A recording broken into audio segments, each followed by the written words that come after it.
Lighthouse Scientific Education presents a lecture in the Solutions in Water series. The topic, water, with a discussion of aqueous solutions. This lecture can be used as an opening study of water, but it also has advanced concepts concurrent with those of this series. Specifically, those topics rely on an understanding of the previous lectures, fundamental properties of matter, ions and isotopes, ionic bonding, intermolecular forces, and solutions and solubility. The lecture begins with an overview of water as a molecule, including the molecular structure of water and its all-important property of polarity. A deeper focus on the hydrogen bond will also be given. Then it's on to the properties of water. That will include cohesion, with a look at surface tension, adhesion, and the life-giving property of capillary action. There's also a look at how hydrogen bonding affects the changes of state of water, specifically regarding density of water and heat of vaporization. A few additional properties will also be introduced. And finally, an overview of the most important solution of all, the aqueous solution. A summary of the aqueous solution, as covered in previous lectures, is given. Water. Water is one of the most abundant compounds on the surface of the Earth. In fact, 70 to 75% of the Earth's surface is covered by water. Important to us is that water's unique properties makes it the essential component of life. We are water-based life forms. Familiar to us is water's basic composition. It is 2 hydrogens and 1 oxygen, H2O. The bond angle is about 104.5 degrees. We'll delve deeper into the structure a bit later. It is also covered in the geometry lecture in the Molecules and Compounds series. Most of us know that water is found in 3 states. It can be found as a solid, ice, that's its coldest state, a liquid, which is what is usually meant by the term water, and its hottest state is that of a gas, known as steam. Water can also be found as a cooler gas called vapor. Water melts or freezes at 0 degrees Celsius. It depends on whether energy is added to or removed from the water.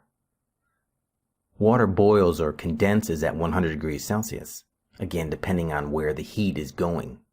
It may seem that the melting and boiling points fall on comfortable whole numbers, but the truth is the Celsius scale was designed specifically to give a scale of 100 units between freezing and boiling of water. There are other factors to be considered though.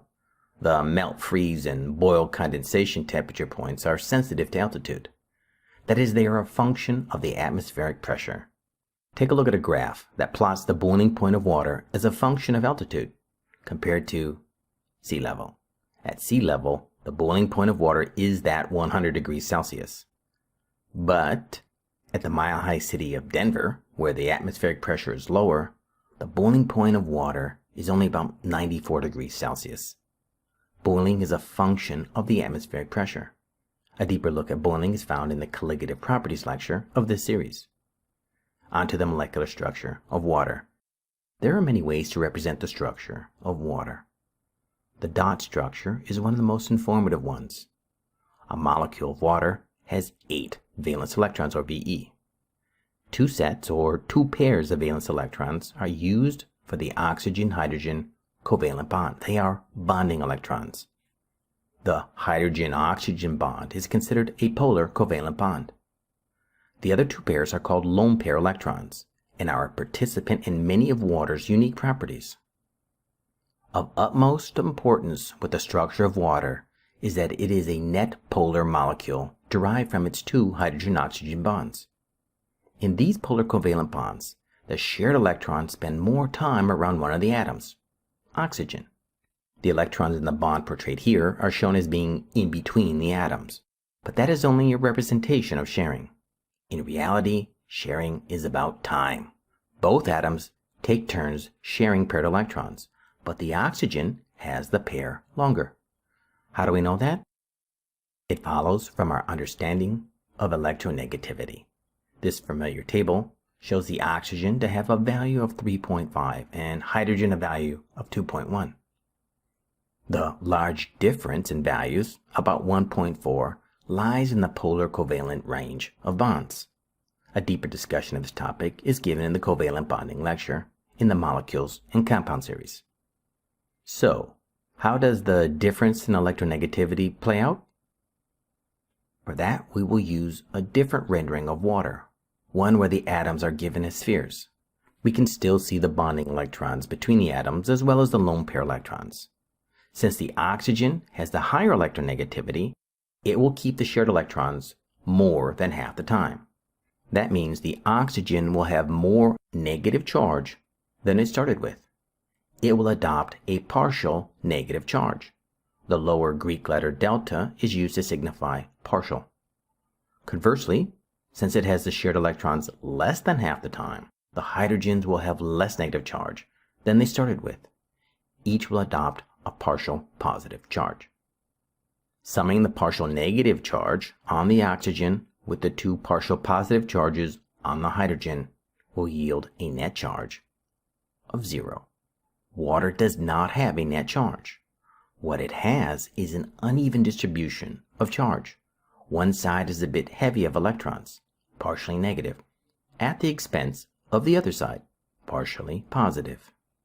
What this polarity means is that one water molecule can participate in polar-polar intermolecular bonding with another water molecule. This particular polar-polar interaction is amongst the strongest interaction of that kind. It gets its own name. Water molecules are attracted to each other through a special polar-polar bond called the hydrogen bond. The hydrogen bond, or H bond, was introduced in the Solutions and Solubility lecture. It is the electrostatic attraction between the partial negative oxygen on one molecule and the partial positive hydrogen of another water molecule. More broadly, the H bond is an intermolecular attraction between an atom with a high electronegativity in one molecule and a hydrogen bonded to an atom with a high electronegativity in another molecule. Compare that to a couple of methane molecules. They cannot participate in H bonds because those hydrogens are not connected to an atom with a high electronegativity. Returning to water, it should be noted that while we have called the hydrogen bond a strong bond, it is not that strong when compared to a covalent or ionic bond. Still, according to our list of intermolecular interactions, as discussed in the intermolecular force lecture, hydrogen bonds are not that weak either. What needs to be considered is that the water can participate in multiple hydrogen bonds. Many of water's unique properties can be understood from the perspective of its numerous hydrogen bonds, such as the property of cohesion. Cohesion is an intermolecular attraction. It is the intrinsic property of a molecule to stick to another molecule of the same type. The co in cohesion means same. Cohesion in water is one water molecule sticking to another water molecule. Not all cohesion is of the same strength. The more energy it takes to separate the molecules involved in a cohesive interaction, the stronger the cohesive force. Separating water molecules involved in cohesive interactions means breaking hydrogen bonds. As shown in this animation, the separation of water molecules in time and space is the loss of a hydrogen bond.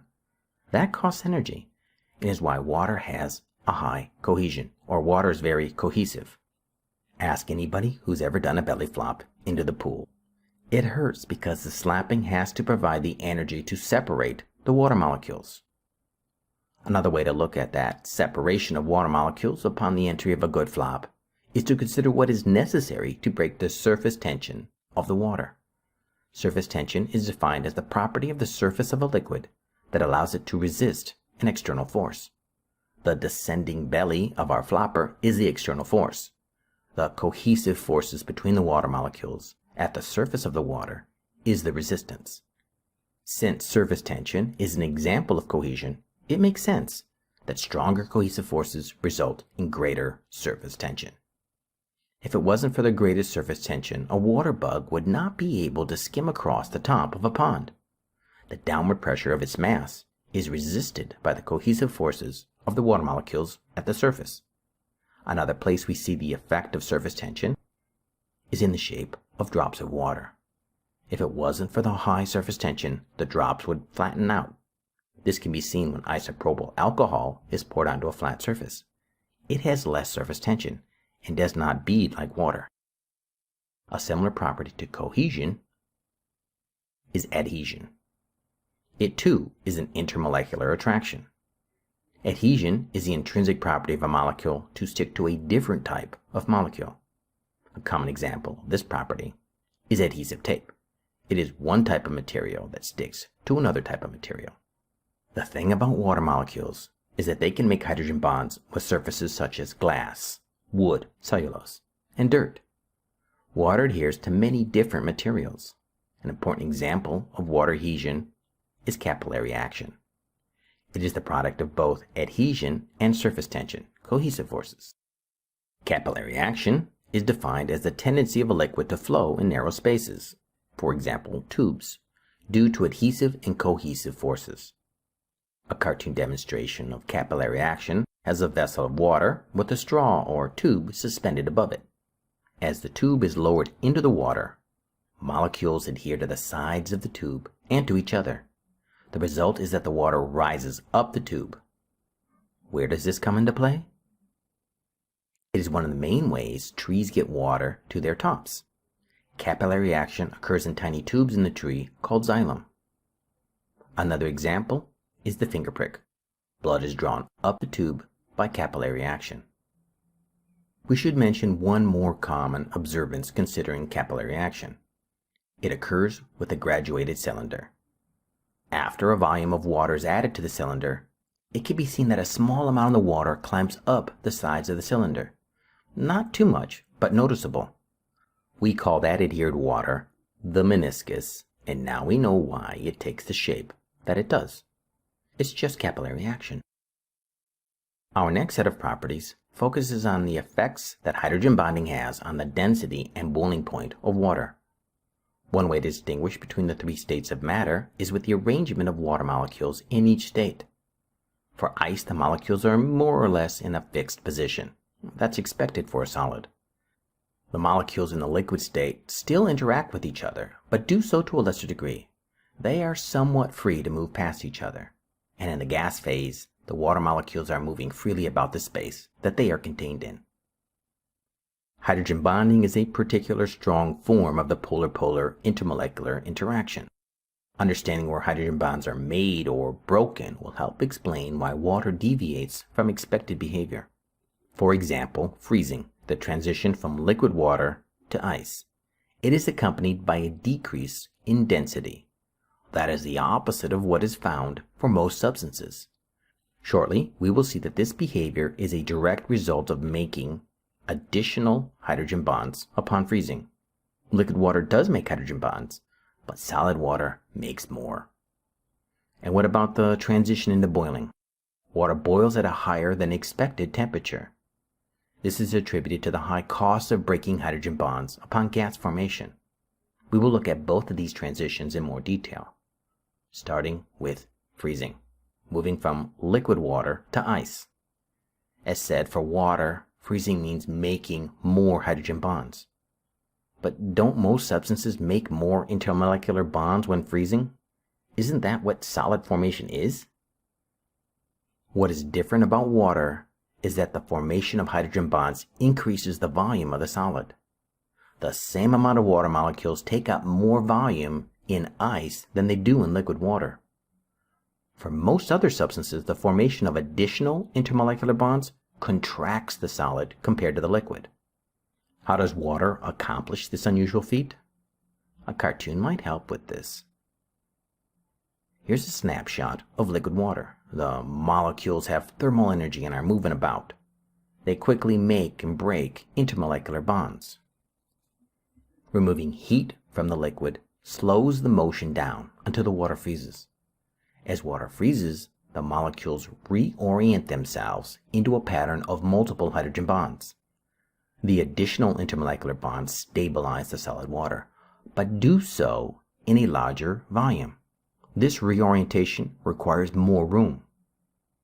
Remember the earlier discussion on density? It said that density is a measure of the compactness of a substance. It is the ratio of mass to volume. Applying this equation to the two panels of water above, has both the panels of the liquid and the solid having the same number of water molecules, meaning they have the same mass. But the volume of the liquid is less than the volume of the solid. The larger volume of the solid means a larger denominator in the density ratio, giving a smaller fraction, therefore a smaller density. Unlike most substances, water's density decreases with freezing. Consequently, ice floats on water. Ice is less dense than liquid water. The other transition of interest to our discussion is boiling. This requires a more fuller description of boiling and the introduction of the term heat of vaporization. The quantitative definition is the energy that converts 1 gram of a substance from a liquid to a gas at a constant temperature. Usually that constant temperature is the boiling point. Since the temperature remains constant, the energy is referred to as latent energy. That is a thermochemistry term. The heat of vaporization is a reflection of the energy of overcoming intermolecular bonding in the liquid phase. For water, that includes breaking hydrogen bonds. The high degree of hydrogen bonding in water requires more energy to be added to the liquid in order to transition into a gas. That is, at least compared to similar chemicals. Because of its hydrogen bonding capacity, water has a high heat of vaporization and boiling point than trends would suggest. A word about boiling is needed before we proceed. As commonly known, the boiling point is the temperature at which a liquid boils and turns into a gas or a vapor. It reflects the heat of vaporization in that they both are products of the intermolecular interactions in the liquid phase. While not an absolute, the larger the heat of vaporization, the higher the boiling point. So if we monitored boiling points of different substances, we can infer how their heats of vaporization are related. Here's a graph that looks at the trend of boiling points for similar compounds. There are 2 trends, and they are compounds that are related down a column on the periodic table. The lower trend on the graph is for compounds with a center atom in carbon's column on the periodic table. That's carbon, silicon, germanium, and tin, Sn. Each of these atoms will form a compound with 4 hydrogens. They are similar compounds, and none of them can form hydrogen bonds. Looking at the graph shows that the boiling point of a compound increases as the central atom gets larger, and the trend is pretty linear. Compare that trend to the one for compounds with central atoms in oxygen's column. These central atoms all form compounds with 2 hydrogens, but only oxygen can form hydrogen bonds. According to the graph, there is a similar trend of boiling point of the compound as the central atom gets larger. That is, except for the one that can form hydrogen bonds, the oxygen. It has a much higher boiling point than would be expected. Water has a much higher heat of vaporization because it takes more energy to break its hydrogen bonds. A similar example can be shown with the melting points of the compounds. Water will again be an outlier due to the additional energy needed to break the hydrogen bonds in the solid. Hydrogen bonding gives water a unique set of physical properties. And here are 2 more. Starting with specific heat, often abbreviated capital C, P. It is defined as the amount of heat needed to raise 1 gram of a substance 1 degree Celsius. It is different for each element and compound and can be loosely gauged by how fast a substance heats up or cools down. If something heats up fast, it has a low specific heat since it needs less energy to achieve the raise in temperature. Specific heat is somewhat like the heat of vaporization, but not centered at the boiling point, so it's not a latent heat. There is a temperature change. For water, it is raising the temperature from 20 to 21 degrees Celsius. Since water has a high heat of vaporization, it is expected that water will have a high specific heat. But what does a high specific heat for water really mean? It means that water resists temperature change. In practice, water can absorb or release large amounts of heat with little change in temperature. Consider how long it takes water to come to a boil, or how long it takes foods with high water content to cook. It takes forever to bake a potato. Before heating pads, people used hot water bottles because they held their temperature for a long time. The last property we are covering with water is evaporative cooling. Depending on what part of the country you're from, this one might be a familiar fixture in the summer. Evaporative cooling uses evaporation to take heat away from an object. We saw that it takes energy to move from liquid to gas or vapor. In evaporation, the liquid extracts heat from its surrounding in order to transition to a vapor. We see this type of cooling in biology. Sweating is an example, as is the panting that dogs do. For liquid sweat to evaporate into the air, it needs heat energy. It takes that heat energy from the skin, which in effect cools the skin down. Evaporative cooling. And then there's the environment. In ecosystems with large bodies of water, the water helps moderate the temperature. In the summer, water's high heat capacity allows it to absorb heat. And in the winter, water's capacity to hold heat allows it to serve as a heat reservoir. It releases heat. Water is indeed a unique compound and one essential to life. One of water's main roles in life is that of the solvent in aqueous solutions. This section of the lecture will review aqueous solutions and draw from previous lectures. Those lectures provide deeper explanations, and students wanting more depth should pay a visit to the source lecture. The definition of aqueous is of or containing water, typically as a solvent. These solutions are so common that they get their own designation in a chemical formula. The AQ subscript is attached to the solute in a chemical equation. For example, aqueous hydrochloric acid is written HCl subscript AQ. The parentheses are not required. Water dissolves solutes that are hydrophilic, water-loving. That was covered in the solutions and solubility lecture under like dissolves like. Water is a polar compound that has dipoles. Hydrophilic solutes tend to have full charges or dipoles. The charge and partial charge of the hydrophilic solutes like the dipoles of water. Water does not dissolve solutes that are hydrophobic, water-hating. Hydrophobic solutes tend to have more nonpolar bonds. Nonpolar does not like polar. The solubility of ions is covered in the ionic bonding, the intermolecular forces, and the solutions and solubility lectures. The dissociation of a salt and water can be looked at from the perspective of electrostatic interactions, intermolecular forces lecture, or from the energetics of solution formation, solutions and solubility lecture. Electrostatics are the more common explanation. For a salt like sodium chloride to dissociate in water, there needs to be electrostatic interactions between the ions and the water molecules. The positive charge of the sodium cation will interact with the partial negative charge of water, and the negative charge of the chloride ion will interact with the partial positive charge of the water. In each case, the water needs to correctly orient itself around the ions, and the sum of the attraction of ion for water must be greater than the attraction of ions for each other. Factors affecting solubility of ions in water are covered in the solutions and solubility lecture. Aqueous solutions can be electrolytes. Electrolytes were first covered in the ions and isotope lecture. An electrolyte is a liquid that conducts electricity. It contains ions, charged particles. Here's a cartoon representation of a beaker containing an electrolyte solution. The blue background is water, and the spheres are either anions or cations. When an electric field is applied across the beaker, the ions migrate, but they do so in a direction dependent on their charge. The negatively charged particles migrate to the positively charged anode. These ions are called anions. The positively charged particles migrate to the negatively charged cathode, leading to the designation of cations for these particles. Not all electrolyte solutions, however, are the same. If the solute completely dissolves or dissociates into ions, it is considered a strong electrolyte. Salts like sodium chloride fit this description. If the solute only partially dissociates into ions, it is considered a weak electrolyte. Many acids, including acetic acid, fall into this category. Note the acetic hydrogen attached to the oxygen.